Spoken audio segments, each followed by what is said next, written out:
A very beautiful community. Let me know if you can hear me, and we're gonna have a little chat. So, there we go. I think the answer is yes. Give me more yeses. Give me more, give me more, give me more, give me more. Very good.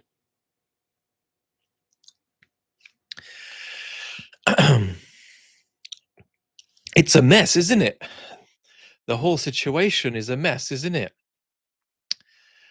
It's a real mess. Let's see what questions we've got.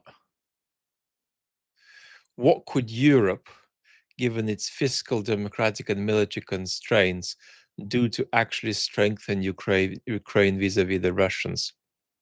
Florin is asking. I think that Europe could, but what does could mean? Solve the so-called shadow fleet issue, which would be very impactful upon the Russians. But Europe is not doing that. And this is a conversation about able versus willing. All too often we say that a certain agent can but won't do something, when in fact the answer is that they can't do something. It's very important to keep that distinction in mind. Europe needs to understand that it is reliant on the United States in a way that it can't sort of buy itself out tomorrow, but it could aggressively pursue that kind of independence, whereby it doesn't depend on American weapon systems to the same degree, and whereby European weapon systems aren't, whereas component-wise, dependent on things that come from the United States. This is a process, but you can approach it more or less aggressively. So, when that list can continue, talk about how we respond to Russian hybrid warfare.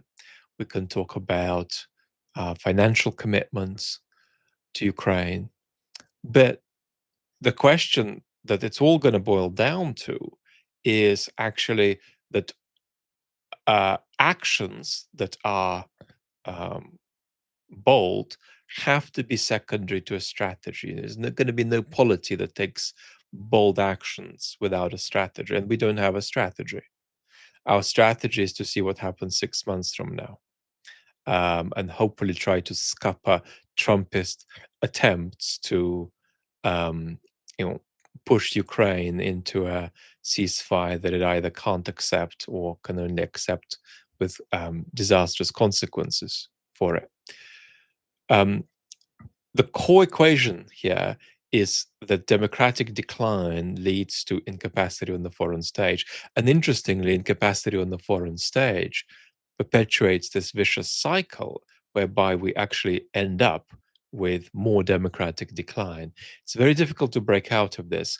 So, funnily enough, for all of the things that we could mention that are going to go on the kind of list I've just begun, the key point is actually going to be you've got to do more to arrest the slide in trust in democratic institutions at home.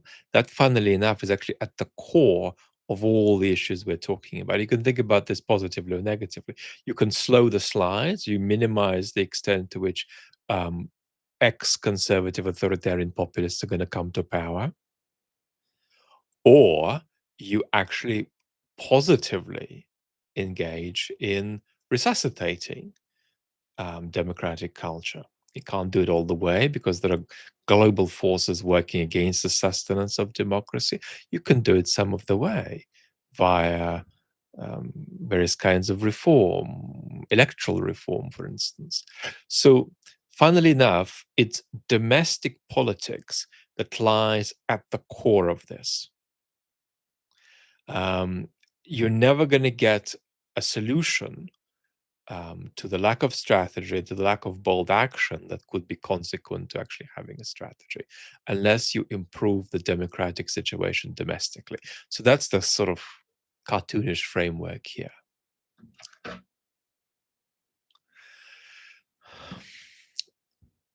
HSV. What about the far right in Ukraine? How do you see its impact on Ukraine's future? Well, that enormously, and you say maybe you can have a separate chat about this. Well, maybe we could do that. It enormously depends on how the war ends and how difficult the situation that Ukraine is stuck in at that point. But quite certainly, you're going to be worried about hard right forces in Ukraine's politics. You're also going to be worried about Russia sympathetic forces in Ukrainian politics. And that's a very sort of unlovely compot. Um, so it's very important to understand here that Ukraine winning the peace is going to be as difficult for Ukraine as winning the war has proved. And so we've got to be serious about this. So it's a legitimate conversation you can have without falling for all of the Kremlin propaganda that exaggerates this problem. Gregory says that he submitted an article somewhere that he now regrets that quoted me, something like that. I'm sorry for the stress that's caused you. Vlad Olga asks, will you describe Trump's post-truth personas? How is he similar or different to Boris Johnson? I think that Boris Johnson is neurotypical. Trump isn't. On both of the two central kinds of neurodiversity, Trump is neurodiverse. Over and above that, of course, Trump has a significant narcissistic personality disorder. Boris Johnson has that on a lesser scale, but he is neurotypical. He fabricates the air of somebody who looks like they have ADHD, but he doesn't have ADHD. In my assessment, that conceivably I could evolve this assessment, but I've been observing him for quite a while. Both Trump and Johnson are entirely capable and have a track record, Trump with greater frequency, of saying and not saying something. So Trump constantly says something without saying it. He constantly says A and not A, B and not B simultaneously in the same speech. Boris Johnson does the same. He doesn't push it as far, but he has a track record of doing the same. A classic example is Boris Johnson's communication about masks, which, to exaggerate, during the pandemic was wear and don't wear one. So that's the key thing you're looking at. You're looking for the diagnosis that you're not dealing with a liar, but you're dealing with a post-truth communicator, somebody who doesn't undermine particular facts, but with their speech undermines the very difference between facts and fiction.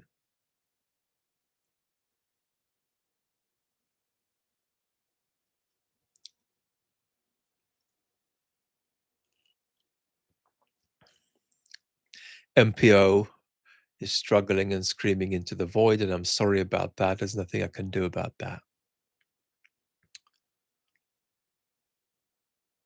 Since democratic capacity is key to Ukrainian survival, Thomas asks, is it possible that in individual cases that reaction to right-wing authoritarianism is worse for democracy than the disease itself? Yes, absolutely. And here, what you don't want to do is react with a kind of hysteria to Trump that brings it about that you don't understand the factors that produce Trump. And there is a term for that kind of behavior, and it's roughly resistance liberal. And the resistance liberal position says that Trump is in power because of the moral ineptitude and irrationality of tens of millions of US citizens, combined maybe with some malign foreign interference. But The problem with that is that it misses the social causes of loss of trust in institutions that are to do with the state of social media, it's to do with economic exclusion, that's to do with various ideologies of self-realization, that's to do with the especially atomized nature of modern societies and so on. So what you don't want to do is indulge in magical thinking about the kind of phenomena Trump is and think cartoonishly of Trump as something monstrous that you don't need to explain, that could also potentially go away if you just wait it out, because it's caused by this sort of inexplicable outbreak of reactionary sensibilities. And maybe they'll just calm down. Whereas in fact, support for Trump is a lot more uh, motivationally grounded than that kind of explanation allows. And if you're doing that, then effectively what you're doing is reacting in a hyper way to post-truth authoritarianism because you're still in denial about the fact that it's happening.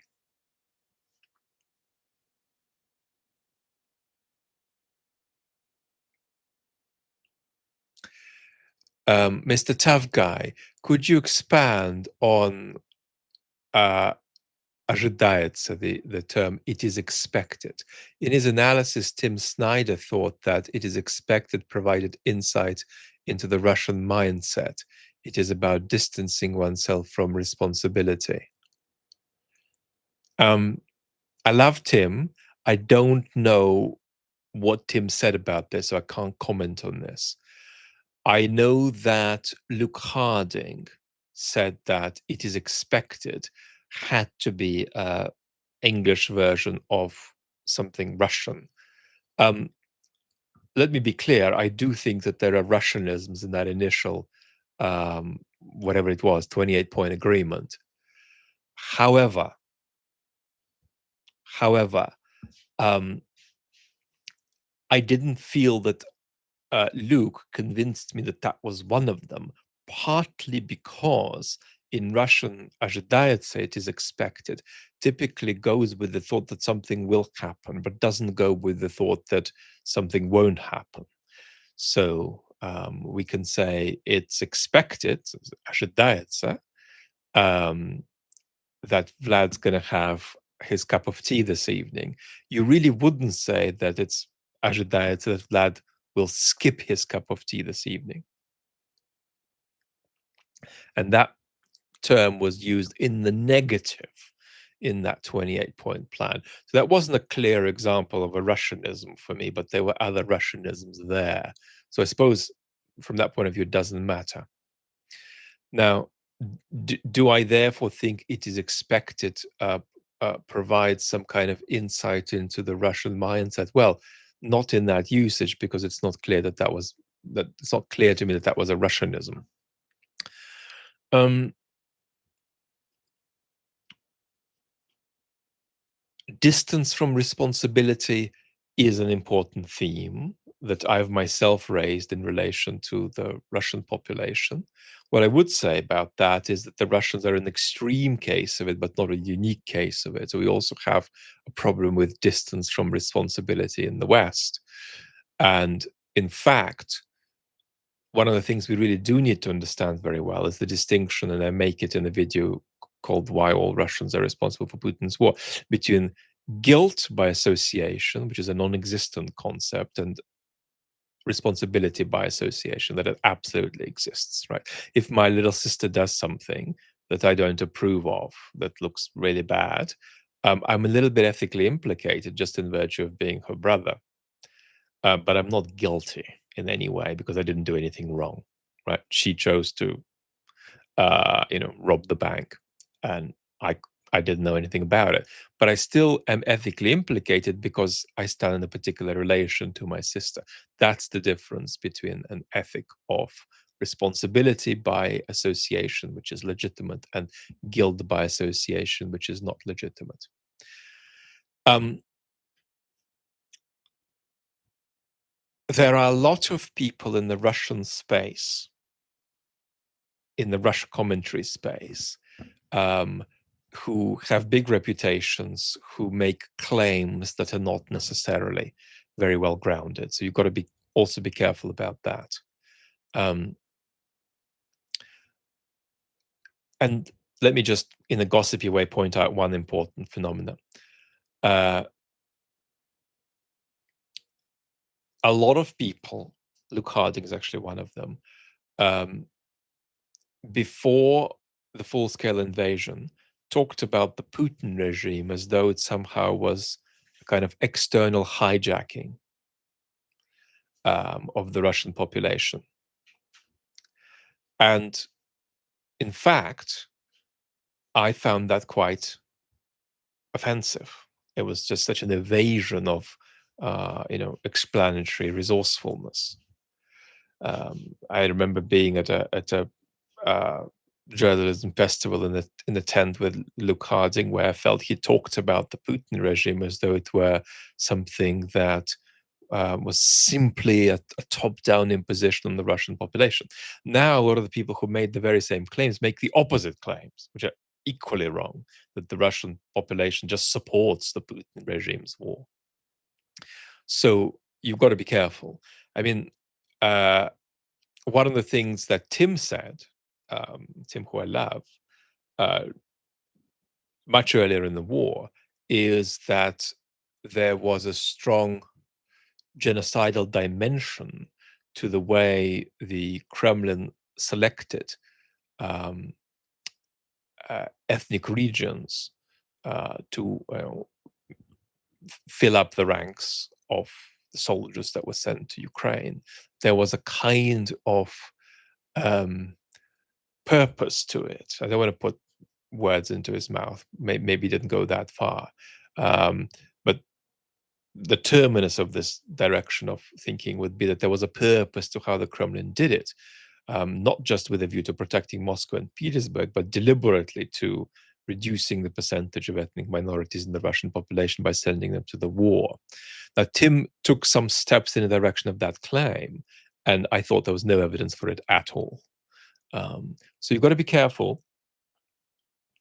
You've got to be careful in this space, because there are a lot of people who are behaving like advocates, but often present their accounts as analysis. I still think you should listen to Tim, because he's very wonderful at stimulating our ethical imagination. He's a wonderful public intellectual. He gets a really bad press from a lot of professional academics, of whom he is one, but he has other hats too, because they feel he, often doesn't get things exactly right and so on. But I defend Tim Snyder because I think you have to appreciate which kind of hat he's wearing when he says the things he says.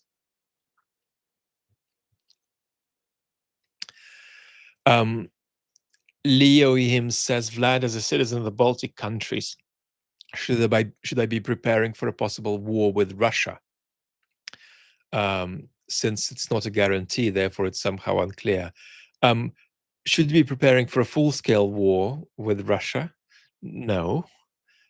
Should you be prepared for Russia challenging Article 5 somehow via the Baltic states? Yes. So in your head, put that at 50-50, I would recommend. Now, that doesn't mean you've got to leave, because it doesn't mean that a giant army is going to invade. What it means is there could be some kind of a provocation, which is meant to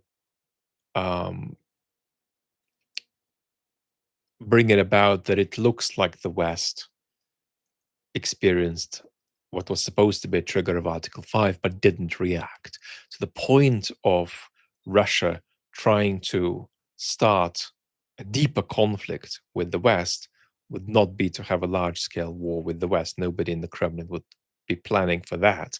The point is to bring it about that the West does nothing in response to Russia doing something, which the West, by responding to, by not doing much, is gonna suffer from. Is gonna suffer from, especially in its domestic politics. So, funnily enough, the purpose of some kind of Russian uh, action in the Baltics would be to further undermine Western democracies. It wouldn't be to enter full scale war with NATO. Vlad, do you have anything to say about Mamdani and the events around him? I personally get the feeling that so many in the West don't understand Mamdani in terms of political forces. Thoughts? Mamdani is an inclusive populist whose biggest challenge is going to be that many of the things he wants to do are going to be extraordinarily difficult to do slash undoable, and that in not being able to do them, he may be co-opted into a kind of more technocratic and centrist politics that is the very politics in opposition to which he got elected, which would then have the effect of undermining trust. That's the danger for Mamdani. For Mamdani, and we're going to have to see how he goes. He had a very interesting interaction with Donald Trump, about which I might do a separate chat because people have asked me about the psychology of that. Um, but I think that you're looking at a model of inclusive populism that's going to run into um, the idea of selling certain policies that just might not be achievable.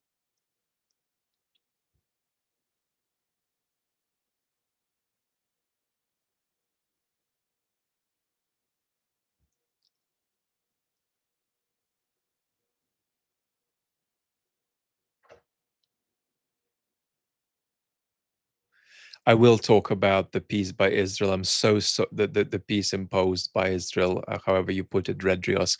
I I am going to do probably a 2 hour chat. I'm sorry I haven't done it yet. I'm absolutely committed to that.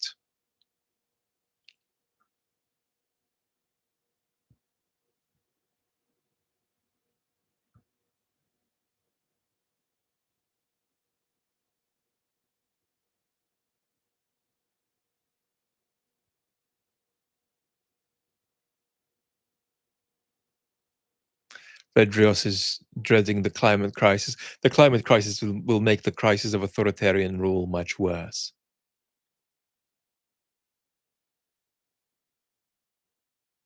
Well, Michael, I haven't tickled the ivories in a very long time because um, of two reasons. First, I've lost the ability to walk or stand since April. I haven't stood for a second since April, and sitting is very prohibitive. So I sit for an hour in a wheelchair.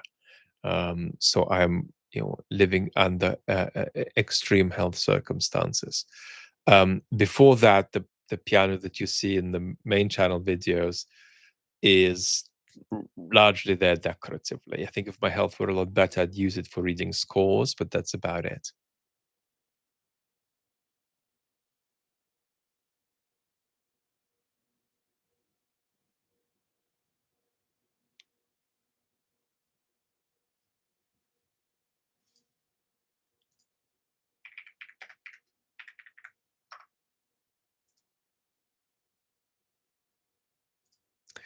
Please share details on the Ukraine peace deal. Econoid is saying, well, we've got a quite extraordinary situation developing whereby we have, in a way, two unserious proposals. One, in a way, is more responsible than the other. But we've had this Russo American proposal. Then we have got US and Ukrainian negotiation. We've got the European counter proposal. But we're not seeing in any of that yet any path to stopping the conflict.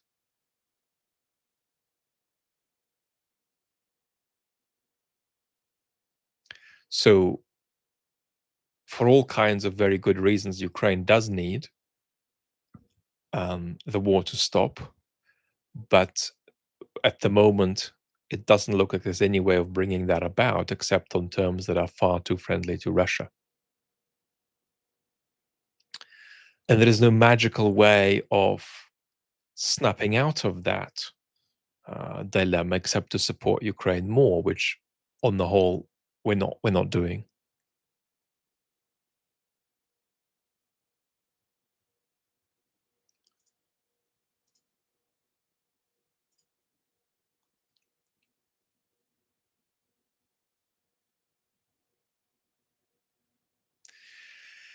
Alex is asking Vlad, you've constantly gone on about these four global forces degrading democracy.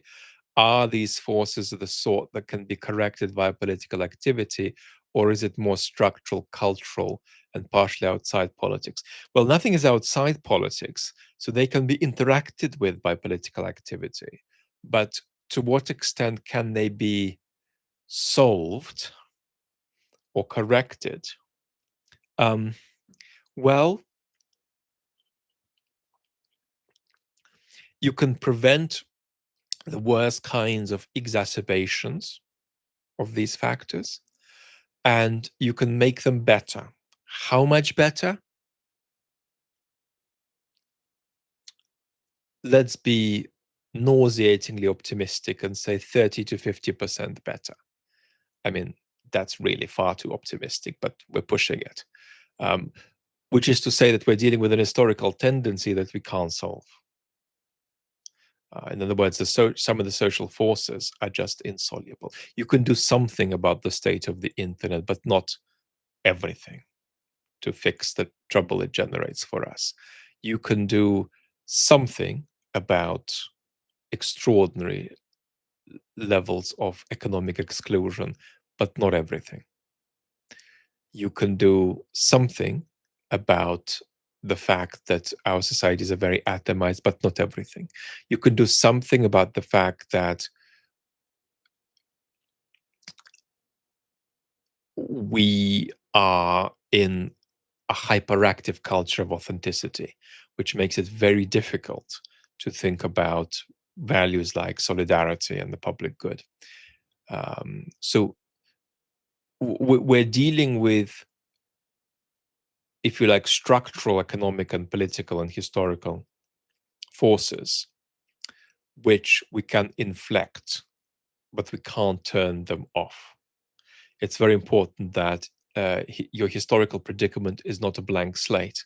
And what you always have to do is ask responsibly, how far are we actually stuck where we are versus how far can we change? And your capacity to change where you are, funnily enough, is predicated on an objective understanding of how you're stuck. There's a tendency naively, it's a very depoliticized tendency, because it treats politics as something malleable. It treats your historical inheritance as something malleable. It's a very lazy tendency. It's the default tendency of most citizens to think, well, if there's a problem, why not we don't we fix it? Why don't we try to fix it? Well, there are two categories of problem in politics. There's one kind of problem that you can incrementally move toward fixing, and there's another kind of problem you can't fix. So if you take off in an aeroplane, wanting to cross the Atlantic, but you only have the fuel for half of that trip, this is not going to go well. There's no point saying, let's just try to fly there with half of the fuel available. No, if you've got half of the fuel available, you should try to do something else, maybe get a boat. But flying will not work. And so there are these hard limits on political possibility that's very important to accept. We tend to always operate in this analogy of politics being something like going for a walk or climbing a mountain. You can always go a bit higher, and if you can't, you'll just stop. Um, no, certain things in politics are completely undoable, such that trying them is actually going to distract from the space you might otherwise create to do things that are doable.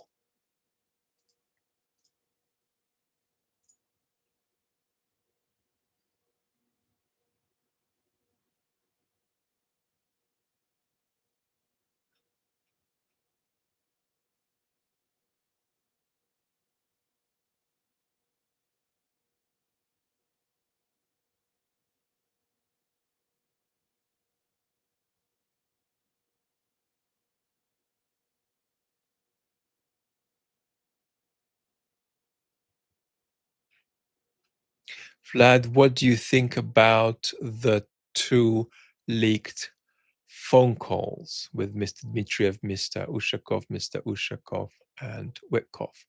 I think that what we're witnessing is a kind of, if you like, Kremlinization of the presidency in the United States.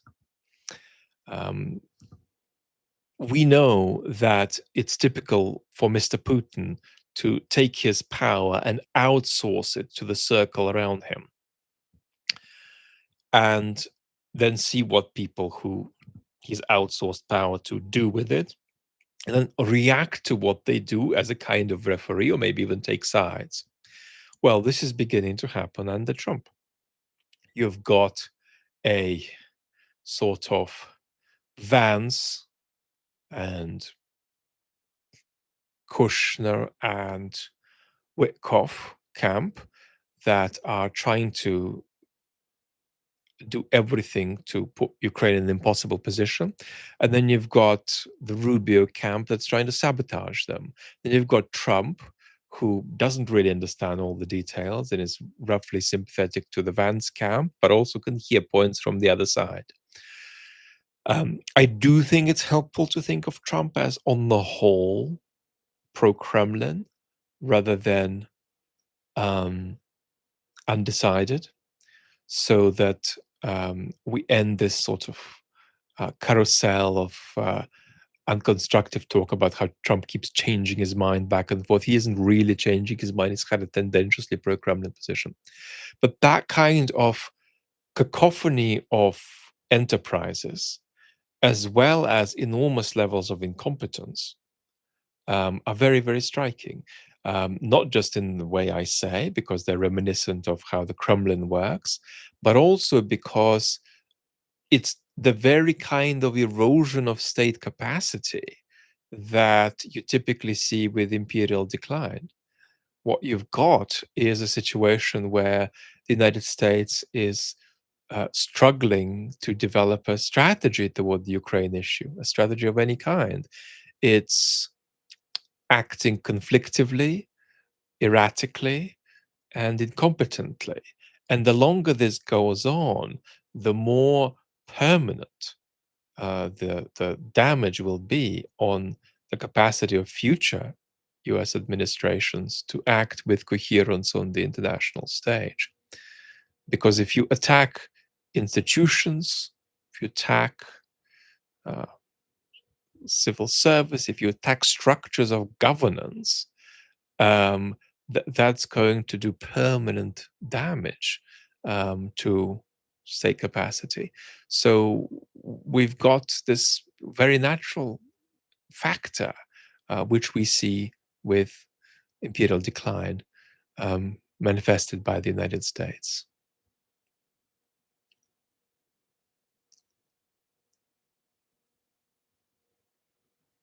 Cheryl is making a really good point. When Trump communicates that way, saying A and not A, um, saying two opposite things in rapid succession, people tend to take out of it the version they prefer to believe.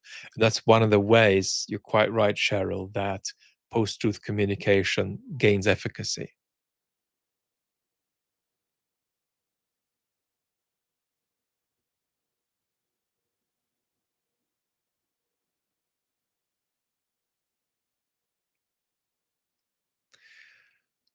Flying Eagle, I think I should do a personal, separate, direct chat about modes of democratic regeneration, because I'm getting absolutely legitimately regular questions about it, because everything I say seems to be all too brief.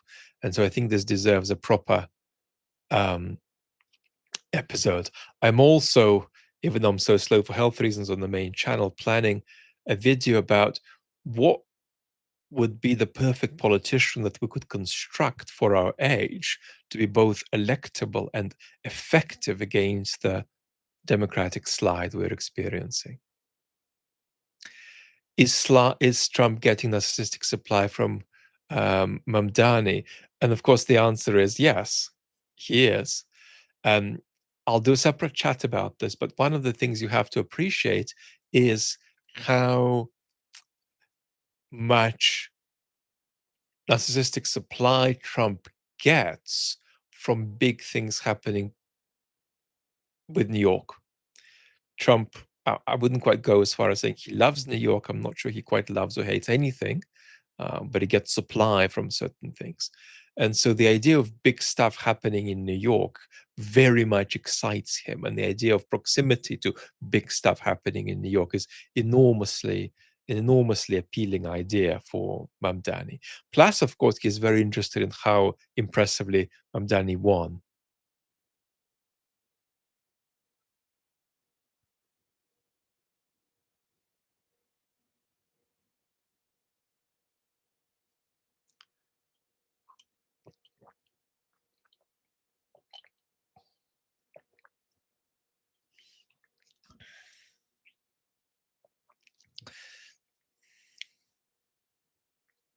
Assuming Democrats, Matty is asking, assuming Democrats regain power at the next presidential election, should they prosecute Trump's people for their crimes or should they let it go?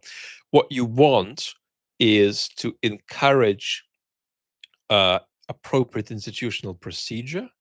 What you don't want is to politicize institutions and try to achieve political goals by legal means.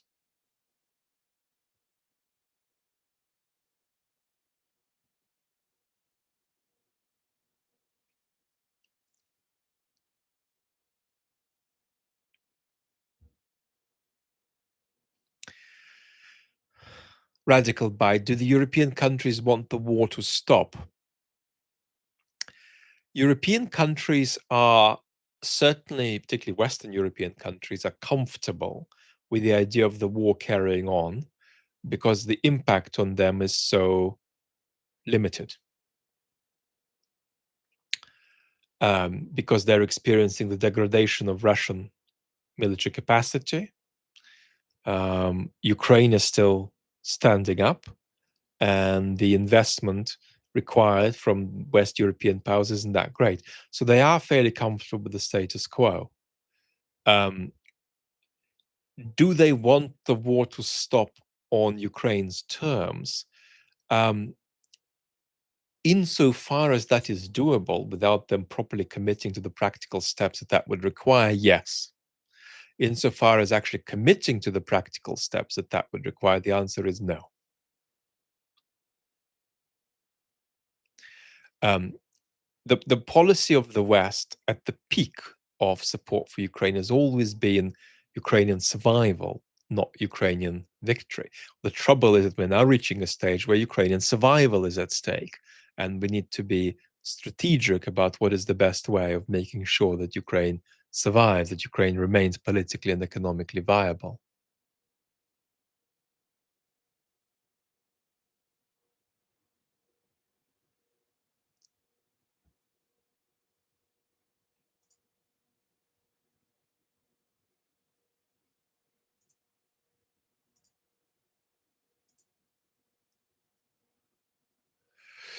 Somebody's having a mental health challenge in the comments, and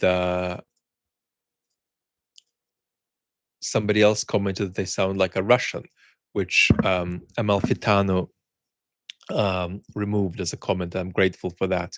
It's it it's amazing how much shallow, unconstructive racism against the Russians um, you encounter as a kind of an escapist response that people of a pro-Ukrainian disposition often feel. Um, it's certainly inevitable to some degree, but it often takes the place of um, harder kinds of ways of supporting Ukraine that take a little bit more than just a clever slogan.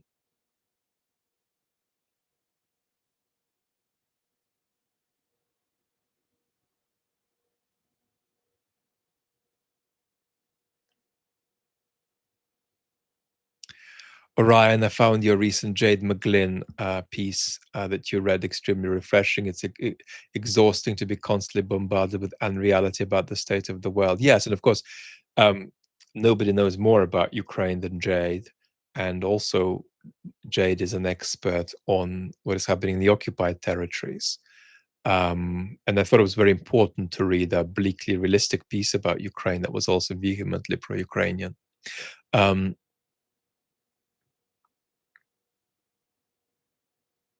Jade and I were saying that we might get her on for a chat sometime in 2026.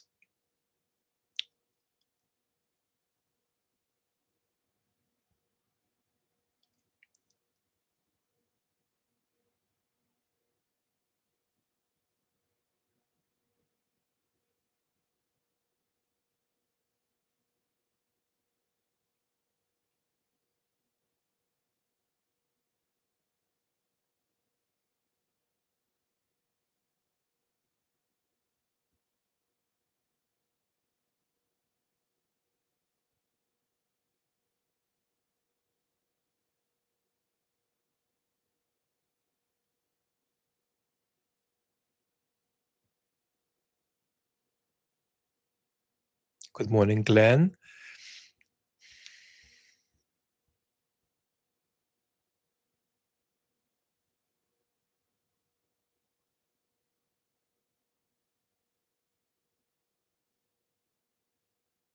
Michael is asking me about when China will try to take Taiwan. Um, well, certainly I'm not going to have an answer to that, but it's something we'll have to talk about separately. I'm myself very skeptical about US capacity to um, put together an effective response.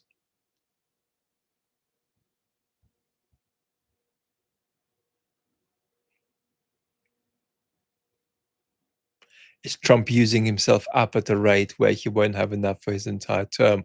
I don't think so. I think Trump might be struggling with certain health challenges. He might be struggling with aging. He might be struggling with his neurodiversities getting worse.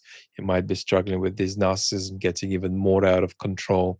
Because the thing about a narcissistic personality deformation is that you always need to put up new planks, new thresholds of supply satisfaction.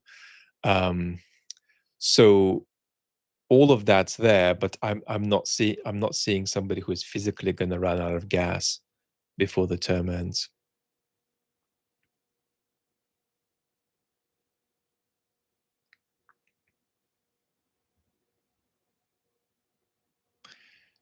The problem of authoritarian populists within, just notice the question I skipped, within the European Union is a very big problem.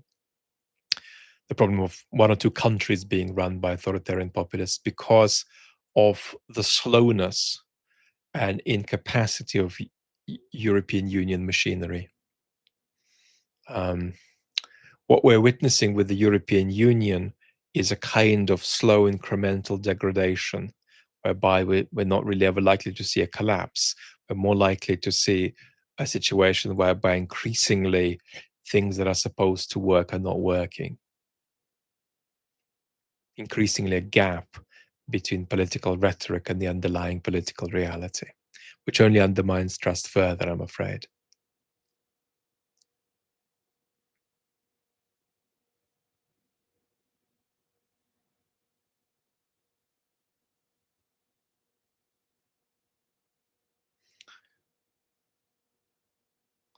Granddad Guitar is saying people are falling for populist propaganda in Europe. Well, yes, but also our pro institutional governments are struggling to act effectively. You know, look at the UK government right now. It's essentially setting up a post truth authoritarian government led by Nigel Farage in the near future. Um, and yet it's unable to do anything to reverse course and stop laying down the carpet for Farage to come to power. It's not intending to do that. Farage is its political opponent, but it can't help but just put the carpet down.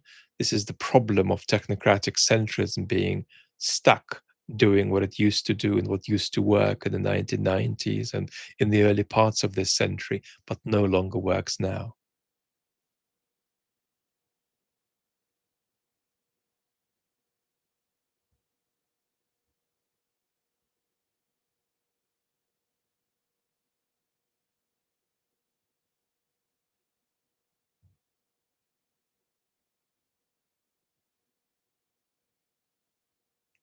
Josh Close is calling Nigel Farage a liar. I would say that we need to go further. Nigel Farage is a post-truth populist in my assessment.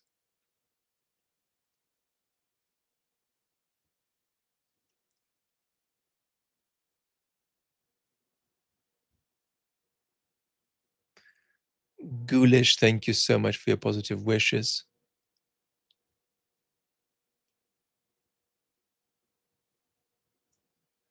Did you cultivate your detachment? So I'm not detached. If that's a question to me, maybe it's a question to somebody else in the comments. I'm not detached. But what I do believe in is that each of us has to find the right balance between closeness and distance for themselves. And funnily enough, certain kinds of extreme closeness can, in of themselves, be failures to engage. Right? If you're in, an orphanage in um, some rural place in sub-Saharan Africa, and you say, "Oh my God, how could the universe allow bad things like this to happen?" That can be a kind of kitsch that keeps you from, in fact, facing what's in front of you. So you cope with the suffering in front of you by Disneyfying it. And so what we want is the right kind of closeness and the right kind of distance.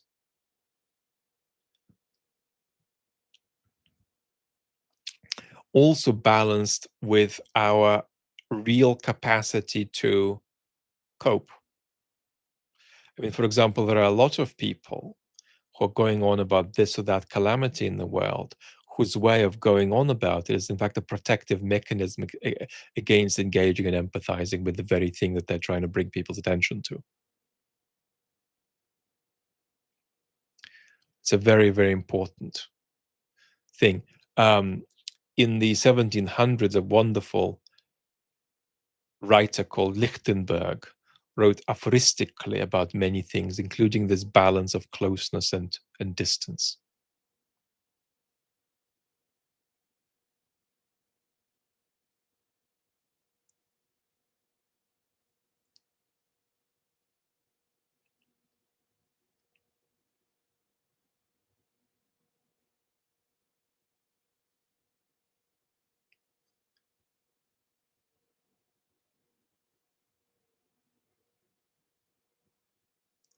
They exist. Doesn't the world have a plan to free Russia?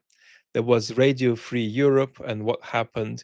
Did you find that there was no hope for deep village Russians? Um, I don't think it's a priority of ours to try to free Russia, because there's not much we can do about that.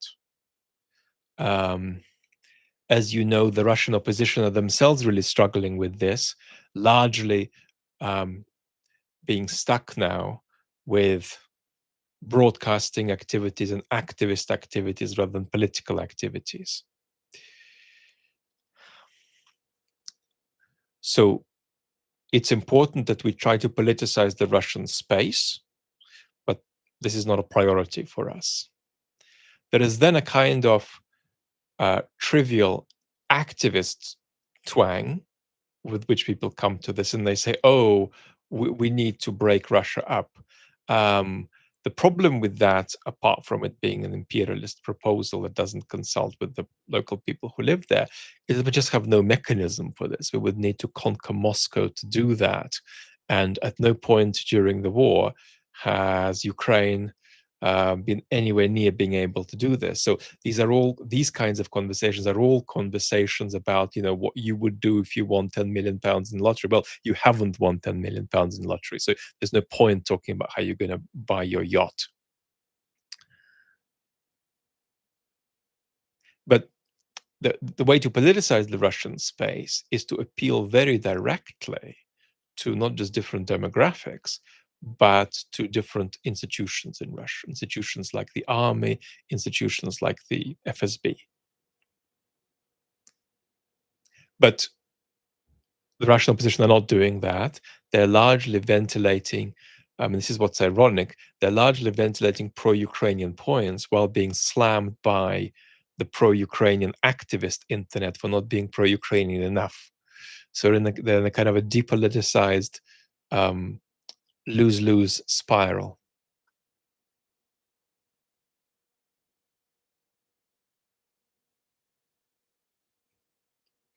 What sort of politicians should we be voting for, Vlad, if the technocrats aren't any good? Well, unfortunately, I still recommend voting for the technocrats in most cases where there isn't an alternative. I mean, I thought, and I made it plain, and I got into trouble with some of you for it, that Kamala Harris was a disaster, an unmitigated disaster, not a personal disaster. I actually think she's very likable, more likable than she you know, uh, comes across. Because her smile and her laughter can look fabricated. She's actually more likable than she seems, but she was not a good political candidate at this historical moment. Plus, didn't have many leadership skills. So she was a calamity. But if I were an American citizen, I would have, you know, gone out of my way to vote for her over Trump. So sometimes that's what I would recommend. But unfortunately, a lot of citizens are feeling, well, I can't do this. I can't vote uh, constructively anymore. I'm going to vote destructively. So there we go. Um, what we need is a kind of politician I'm going to try to paint in the main channel video I want to do, which is going to be about what are the qualities that somebody needs to basically take Kamala's place in 2024, run against Trump, and not just win, but deliver a kind of politics that will slow down and arrest democratic decline.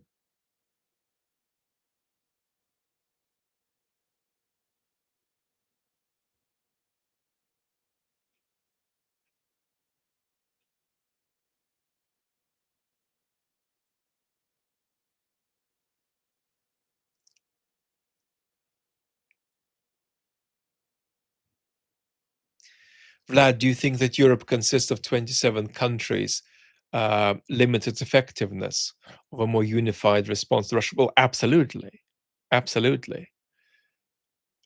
At the same time, don't overestimate the degree to which each of the major West European countries is keen to do much more. I don't think they are.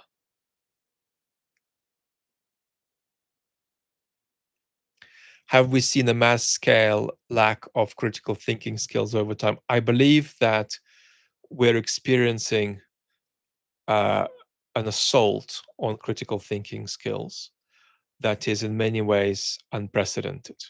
That we shouldn't underestimate how inconceivably dumb and irrational we've always been. So let's give ourselves credit for that kind of consistency. But I do think something special is happening. And the way I put it is that today, a lot of highly intelligent people are losing the ability to deploy proper critical thinking skills. And that means there's a cultural problem. Because in many ways, what is collapsing in our culture is the kind of connection that we had 20 years ago between intelligence and being able to make sense of the world accurately. We're losing that. Some of the most intelligent people in our culture are very intelligent at sustaining delusions. So all kinds of factors are playing into that. But this is what happens in a very polarized world with broken information bubbles, bubbles that segregate us into separate mental worlds and separate fact worlds.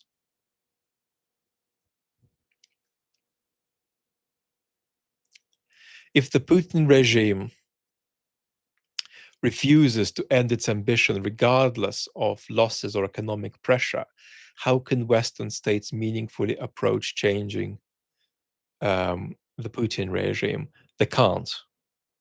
They can only support Ukraine and try to take care of their own security.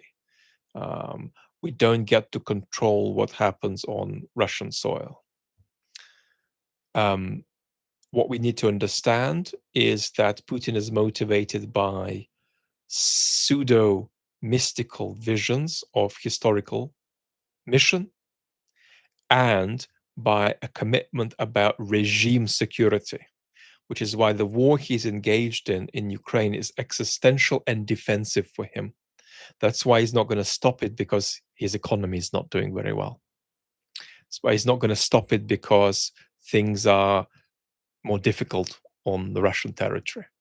Um, for him, an independent Ukraine is a threat to his power, and he has to therefore persist with this, uh, as crazy as it sounds from our perspective, defensive enterprise. Beautiful community. My health is a little bit falling apart this very minute, so I'm going to need to crash, but I'm going to be back with you for more lives very, very soon. I enormously appreciate the time you've just spent with me. Lots and lots of love, and catch you later.